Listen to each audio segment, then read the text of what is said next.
네, 여러분 안녕하세요. 전산회계 2급 이유진입니다. 자, 이번 강의는 여러분들과 함께 문제를 풀어보도록 할 건데요. 42페이지 참고하시면 되겠습니다. 자, 1번 문제 보도록 할게요. 자, 비유동자산이 아닌 거 보도록 하겠습니다. 자, 우리는 크게 자산을 유동자산과 비유동자산으로 구분한다라고 말씀을 드렸죠. 어떤 기준이에요? 1년 기준입니다. 자, 유동자산 안에는 당좌자산과 재고자산이 있다고 말씀드렸고요. 여러분들 정답 4번으로 체크를 하시면 되겠네요. 2번입니다. 다음은 유동자산에 대한 분류이다. 가에 해당하는 개정 과목 유동자산은 당좌자산과 재고자산으로 분류를 할 거다. 이 재고자산은 어떤 게 재고자산인가요? 상품, 원재료, 제품, 소모품 등이 있었습니다. 자, 2번을 정답으로 체크하시면 되겠네요. 자, 1번의 현금은 당좌자산이죠. 자, 유형자산, 차량 운반구는요, 유형자산에 해당이 되면서 유형자산은 비유동자산에 해당하고요. 4번의 산업재산권은 무형자산입니다. 따라서 비유동자산으로 분류를 하시면 되겠죠.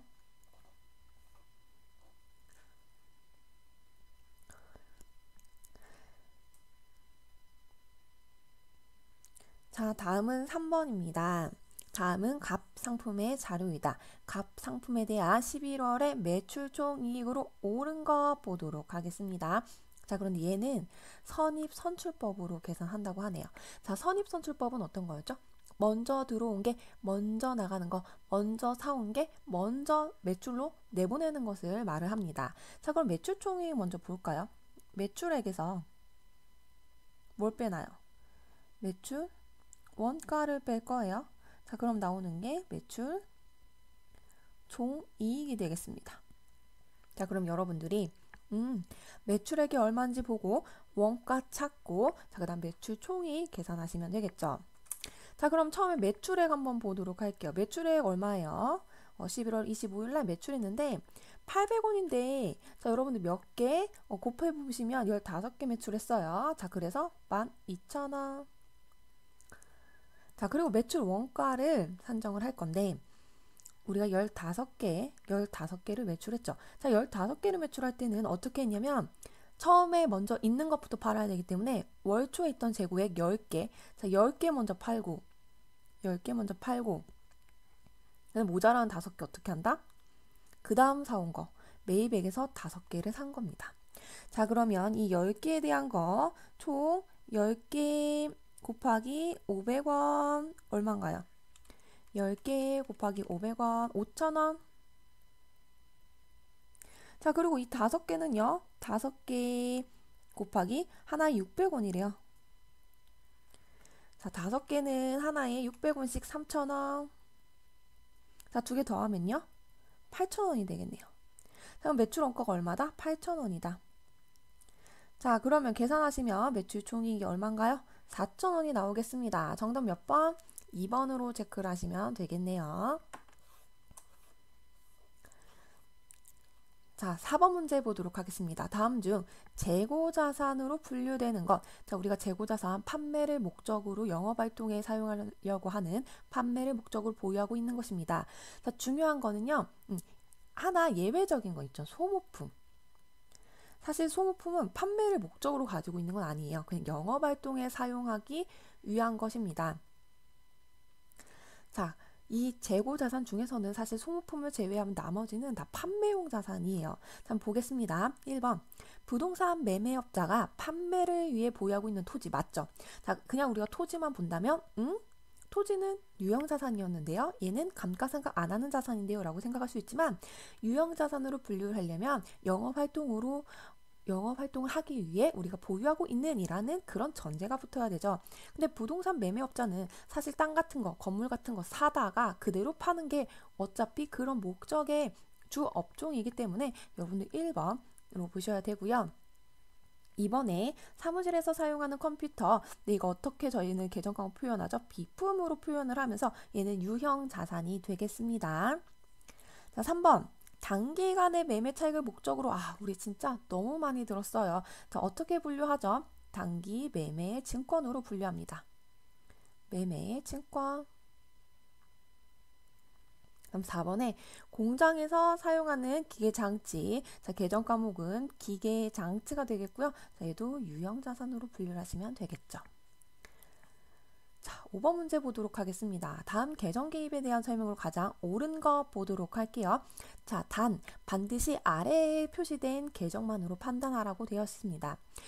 정기할 때 기억나시는지 모르겠는데 앞에서 우리가 회계상의 거래가 일어나고 그럼 우리 분개를 할 거고 그럼 그게 모여서 분개장이 되고 계정별로 정기를 할 건데 자, 총계정 원장에 들어간다라고 하면서 제가 T계정을 그려드렸죠.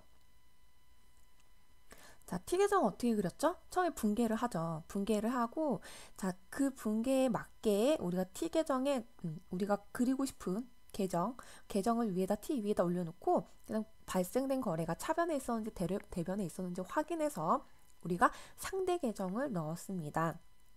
자, 지금 같은 외상 매출금 중에서 대변 쪽에 현금이 있다는 건 차변에 현금이 있었고요.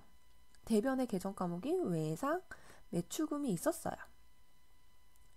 이런 분개가 되어 있어야만 우리가 외상 매출금이라는 계정 과목을 뒀을 때 반대 계정, 이게 지금 대변에 있기 때문에 이 반대 계정으로 뭘 둘 수가 있나요? 네, 차변에 있는 현금을 둘 수가 있습니다. 자, 그래서 여러분들이 이 분개를 보고 과연 맞출 수 있는 건가? 어떤 거래였는지 맞출 수 있는 건가? 자, 그게 중요한 거죠. 1번, 상품 50만 원을 외상 매출하다. 아니죠. 자, 이렇게 되려면 어떻게 분개가 되어 있어야 되나요? 한번 지워볼게요. 지우고 제가 다시 써보도록 하겠습니다. 자, 원래 이런 지금 분개가 나오려면 차변에 현금, 대변에 외상 매출금 이런 거래가 나와야 되는데 1번 같은 경우에는 상품을 외상으로 매출했기 때문에 외상 매출금이 차변에 대변에 상품 매출이 오는 분개입니다. 자, 외상으로 매출하다가 포인트거든요. 자, 두 번째 외상 매입금을요 현금으로 지급했다. 자, 그러면 내가 가지고 있는 게 나갔기 때문에 대변의 현금이고 자, 차변은 내가 외상으로 매입한 거 외상 매입금 부채인데 차변으로 이제 돈으로 갚았으니까 없애주는 거죠.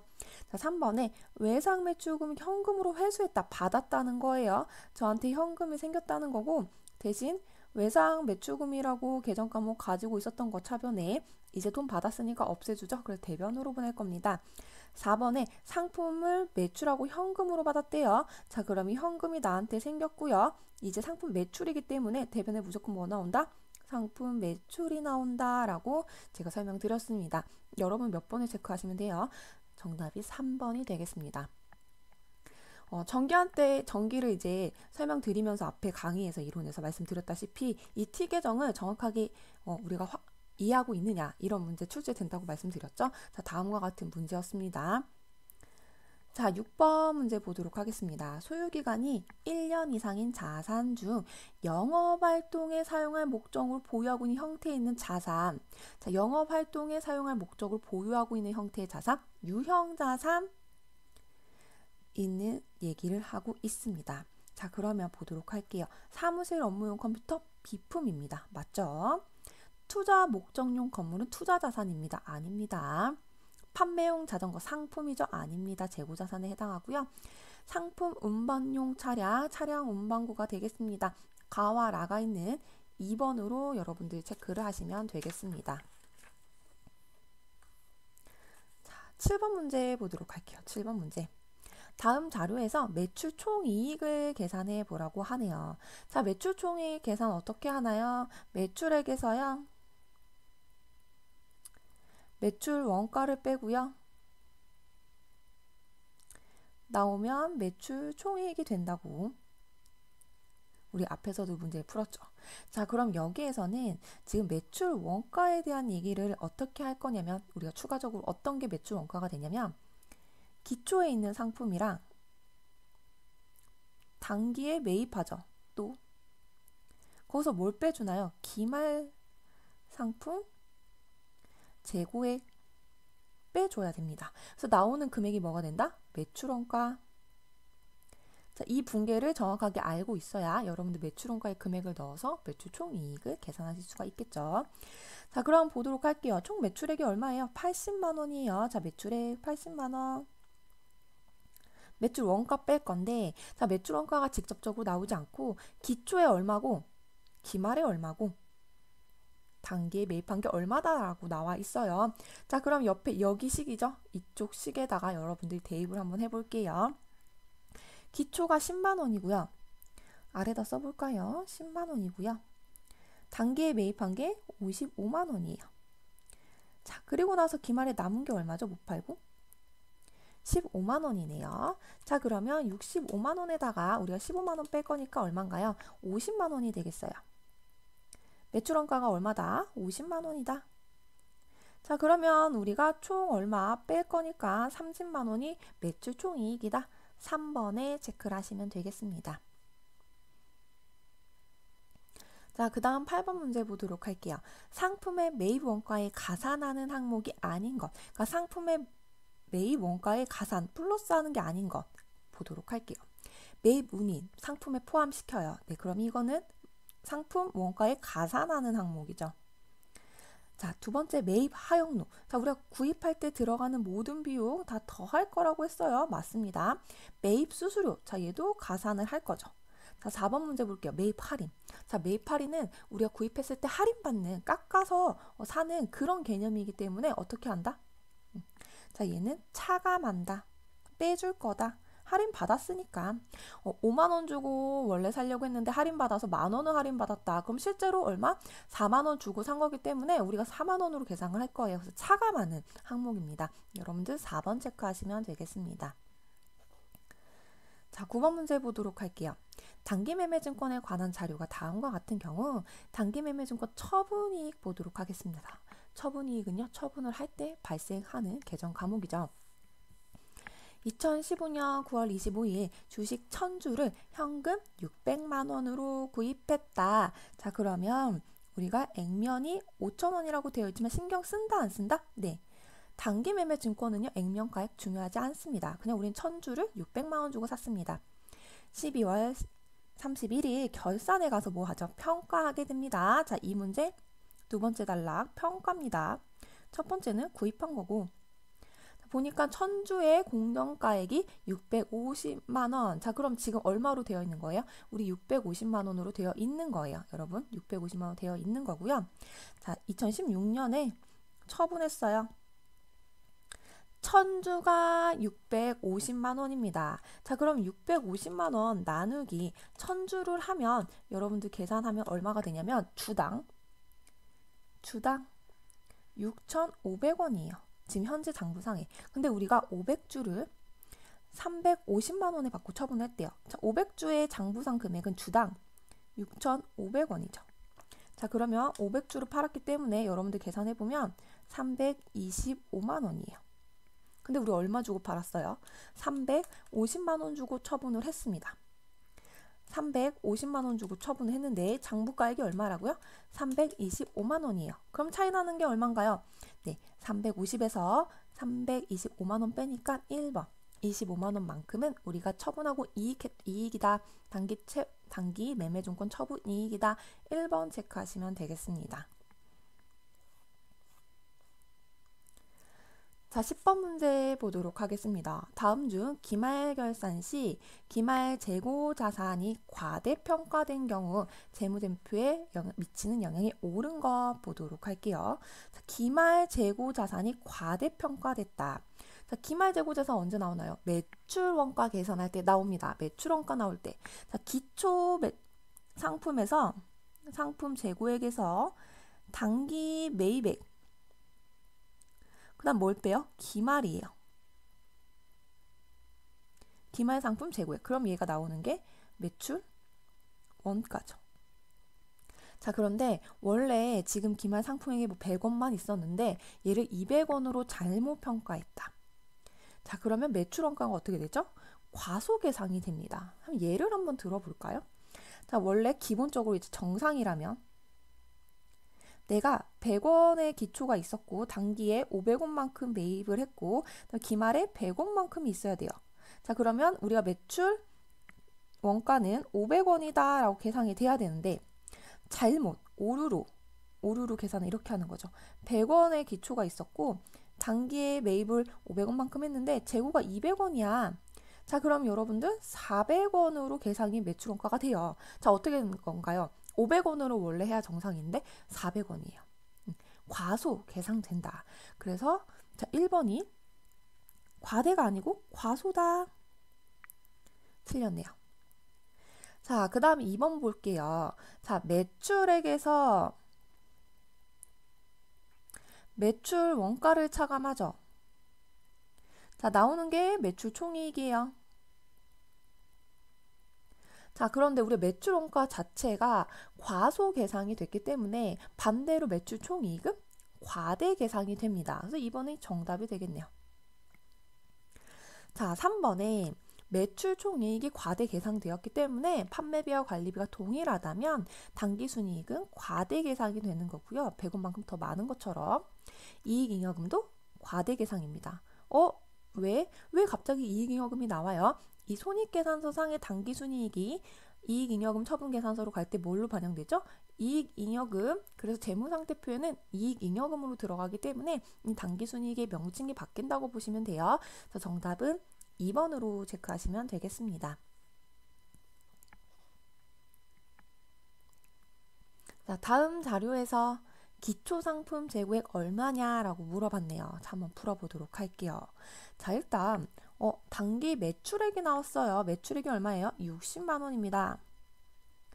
자, 그리고 단기 매입의 기말상품 재고액에 있는 원가 하는 거고 매출 원가가 얼마인지 모르겠어요. 자, 그런데 지금 매출 총이익이 얼마죠? 25만 원이래요. 25만 원. 자, 그러면 우리가 60만 원에서 얼마를 빼야 25만 원이 되나요? 자, 이 금액이 나는 잘 모르겠지만 일단 35만 원이에요. 우리가 35만 원을 계산을 한 겁니다. 자, 그러면 이 35만 원은 자, 구분이 되죠. 어떻게 되냐? 기초에서 단기를 더하고 기말을 빼죠. 기말 상품 재고액을 뺍니다. 자, 그래서 계산을 해볼게요. 단기 매입이익이 얼마예요? 30만 원이래요. 기말 상품 재고액 7만 원이라고 하네요. 자, 이게 35만 원이 되려면 기초에 얼마가 있어야 돼요? 12만 원이 있어야 되겠죠. 그래서 12만 원에서 30만 원 더해야 42만 원. 거기서 7만 원을 빼니까 35만 원이 되겠죠? 정답 1번이 되겠습니다. 자, 12번 문제 보도록 할게요. 12번 문제. 다음은 희망산업의 비품 처분과 관련된 자료이다. 주어진 자료만으로 계산하면 비품 취득가액이 얼마인가 비품 취득가액을 물어보는 문제입니다. 재무상태표 봤어요. 지금 얼마인지 몰라요. 얼마에 취득했는지 모르는데 감가상각 누계액이 100만 원이 있네요. 자, 처분을 했는데 120만 원을 처분을 했고요. 처분하면서 이익 10만 원을 봤다고 하네요. 자, 이걸 보면서 여러분들이 처음에 기본 베이스, 우리가 처분할 때 기본적인 거 있었죠? 대변에는 뭘 넣고 차변에는 꼭 뭘 오고 막 이런 식으로 기본적인 베이스에 대입을 한번 해보셔야 되는 문제입니다. 자, 기억나시나요? 자, 기억이 분명 나셨으면 좋겠는데 자, 이렇게 분개를 한번 해볼게요. 우리가 유형자산 처분할 때 대변에 무조건 뭐 들어가죠? 유형자산이 들어가요. 근데 여기선 비품을 팔았다고 하니까 비품이 들어갈 건데 자, 비품의 어떤 금액? 진짜 중요한 건데 취득가액 장부상의 이 가번 금액이에요. 가번 금액. 근데 알아요? 몰라요. 자, 근데 얘 짝꿍을 꼭 없애줘야 된다고 했죠. 원래 대변에 있는 게 감가상각 누계액인데 줄여서 감누라고 쓸게요. 자, 얘는 100만 원이라는 걸 알려줬네요. 자, 그리고 제가 두 번째 뭐 쓴다고 했죠? 자, 얘 팔면서 얼마 받았니? 자, 처분가액 120만 원인데 뭐 현금으로 받았다고 가정을 한다면 여기에 120만 원. 자, 그리고 나와 있는 마지막 단서 유형자산 처분 이익. 자, 이익이니까 차변에 쓰나요? 대변에 쓰나요? 대변에 쓸 겁니다. 유형자산 처분 이익. 자, 유형자산 처분 이익. 자, 금액이 얼마예요? 10만 원입니다. 차변과 대변은 항상 일치해야 돼요. 그래서 여기까지 보니까 차변이 얼마? 220만 원. 대변은 10만 원이에요. 자, 그럼 얘를 맞춰줘야 되니까 비품가액 얼마가 된다? 210만 원이 되겠네요. 2번이 정답이 되겠습니다. 자, 그 다음 문제 보도록 하겠습니다. 다음 중 당좌 자산의 종류가 아닌 것 보도록 할게요. 자, 당좌 자산은 우리가 뭐 현금 이런 것도 있었고요. 선급금 이런 것도 있었고요. 미수수익 이런 것도 있었고요. 단기매매증권 자 이런 게 있었는데 자, 선급금, 미수수익, 단기매매증권, 현금 이런 거 다 당좌 자산인데 3번 한번 볼까요? 선수수익. 선수수익은요 부채예요. 부채면서 유동부채입니다. 자, 1번, 2번, 4번은 다 자산인데 3번 부채니까 3번 체크하시면 되겠네요. 먼저 받은 수익이에요. 그래서 부채입니다. 자, 14번 문제 보도록 하겠습니다. 다음 계정기입의 4월 25일 거래에 대한 추정으로 옳은 것 이 부분 얘기를 합니다. 자, 얘 T계정의 첫 번째 내가 어디 계정 과목이냐 봤더니 보통예금에 대한 계정 과목이에요. 자, 보통예금을 쓸 거예요. 보통예금을 쓸 건데 자, 우리 보통예금에 지금 차변 쪽을 물어보는 거니까 차변이 보통예금이 될 거고요. 대변에 뭐가 나오나요? 외상매출금이에요. 자, 다음과 같은 분계 나오는 걸 보도록 할게요. 1번 외상매출금이 보통예금으로 입금되었다. 차변에 보통예금 대변에 외상매출금 2번 외상매입금이 보통예금 계좌로 입금되다. 외상매입금이 왜 보통예금 계좌로 입금이 됐을까요? 외상매입금 위에는 매출금 외상매입금 원래 대변에 있는 거라서 차변으로 와야 되는데 뭔가 더 오류로 입금을 했나 봐요. 근데 보통 이런 분계 잘 안 나오죠. 자, 3번 외상매입금 5만 원을 당좌수표를 발행해서 지급했다. 자, 외상매입금 줄여줘야 되고요. 그 다음 당좌수표 우리가 발행하면 당좌예금이다 라고 설명드렸죠.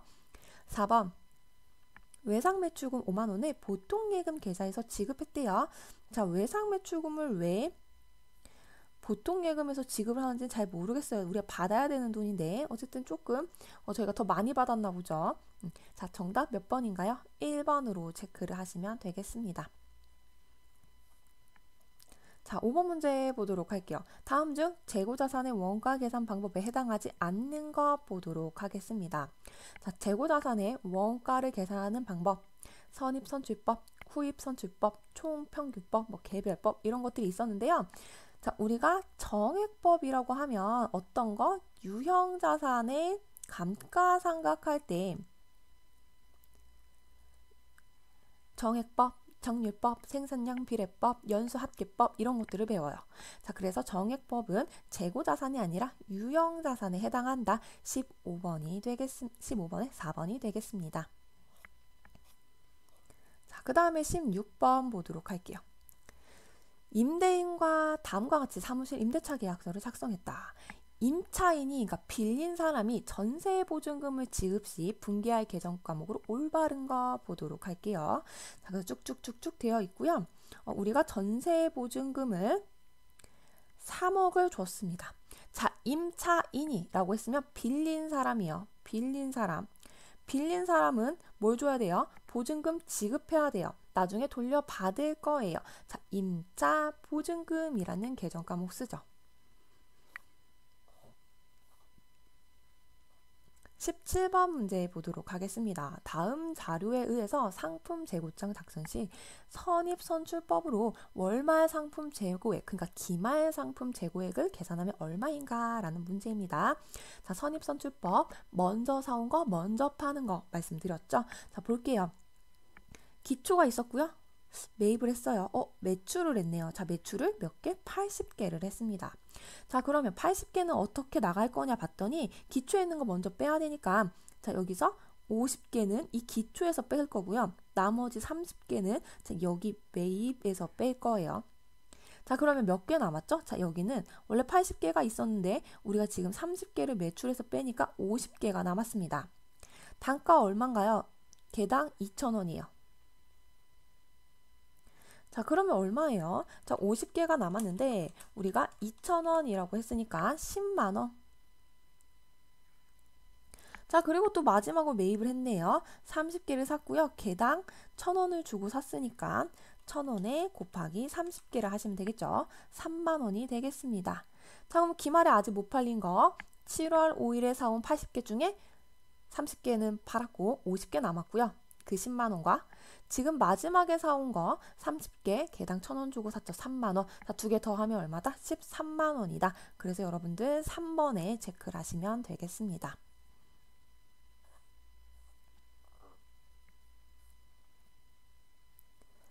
자, 그 다음 문제 보도록 할게요. 18번 문제입니다. 유형자산의 종류 중 감가상각을 하지 않는 것만 모은 거. 자, 유형자산 중에 딱 2가지 감가상각 못한다고 말씀드렸어요. 토지와 건설 중인 자산 2번 체크하시면 되겠습니다. 네, 그러면 19번 보도록 하겠습니다. 다음 선급금 계정에서 10월 6일 거래 설명으로 옳은 것 보도록 할게요. 자, 선급금이 T계정으로 있고요. 자, 10월 6일이 차변에 있기 때문에 대변에 뭐다? 현금이라는 분계가 있었어요. 차변에 선급금, 대변에 현금. 자, 선급금은 어떨 때 선급금이죠? 계약금을 미리 지급했을 경우. 우리가 계약금에 대한 얘기 계속 나올 때 어떻게 얘기를 드리냐면 선급금이 있고 자, 선급금, 선수금 얘기를 하는데요. 먼저 준 거는 선급금, 자산입니다. 먼저 지급한 거, 먼저 받은 거 선수금이고요. 부채입니다. 라고 얘기를 합니다. 그러니까 내가 계약금을 지금 지급한 상태예요. 그래서 답 몇 번 볼 거냐면 1번에 상품을 주문하고 계약금을 지급하다. 상품을 주문하고 계약금을 지급하다. 현금 지급했기 때문에 대변 현금, 차변에 선급금으로 두시면 되겠습니다. 자, 마지막 20번 문제 보도록 할게요. 다음에 자료의 기초에서 상품의 취득원가를 계산을 해라. 상품 구입할 때 들어가는 모든 부대 비용은 어떻게 한다? 포함된다 라고 했습니다. 볼게요. 매입 상품의 수량이 100개면서 얼마에 개당 3,000원입니다. 그러면 100개를 우리가 개당 3,000원에 구입을 하는 거죠. 자, 100개를 3,000원에 하면 30만 원이 되겠네요. 자, 여기에서 매입할 때 운반비는 우리 부대 원가라고 보고 포함하죠. 매입 수수료 당연히 포함합니다. 매입 후 판매 시까지 발생한 창고 보관료 포함하나요? 안 해요. 이미 매입 후야. 끝났어. 판매 시까지 발생한 창고 보관료는 뭐 보관료나 수수료나 뭐 이런 창고에 관련된 다른 판관 비용으로 들어가겠죠. 그래서 얼마예요? 31만 원이 여러분들이 장부상에 기재를 해야 되는 상품의 취득 원가가 되겠습니다. 답은 3번입니다. 자, 이렇게 저희 자산에 관련된 교재에 나와 있는 문제 20문제 풀어봤습니다. 자, 많이 어렵진 않았는데 혹시나 뭐 재고자산을 평가하는 방법이나 T계정 쪽 볼 때 조금 어려워하실 수 있어요. 자, T계정은 뒤에 제가 부록으로 넣어놨으니까 연습을 한번 해보시고요. 자, 혹시나 난 진짜 선입선출법 계산하는 거, 매출원가 계산하는 거 너무 어렵다. 사실 그건 어렵다기보단 여러분들 아직 구조상을 정확하게 암기하고 있지 않아서예요. 이해가 덜 됐기 때문에 너무 걱정하지 마시고요. 문제 인강 끝났다고 지금 다 책을 덮지 마시고 한 번씩 조금 어려웠던 문제 다시 한번 풀어보시고 그래도 너무 어렵다. 다시 한번 인강 돌려보시고 그래도 너무 이해 안 간다. 그럼 어떻게 하셔야 되죠? 마지막에 저를 찾으셔야겠죠. 네, 카페에 글 올려주시면 제가 요즘 좀 사실 정신이 좀 없긴 한데 빠른 시간 내에 빠른 시일 내에 답글 달아드릴 거고요. 제가 너무 바쁜데 너무 감사하게도 잘하시는 분들이 답글을 달아주고 계세요. 저를 대신해서 제가 너무 감사하죠. 네, 그래서 빠른 답을 아마 보실 수 있으실 거예요. 궁금증을 해소할 수 있기 때문에 여러분들 카페를 이용을 하는 걸 또 추천을 드리겠습니다. 자, 오늘도 공부하느라 너무 고생 많으셨고요. 저는 다음 강의에서 뵙도록 할게요. 감사합니다.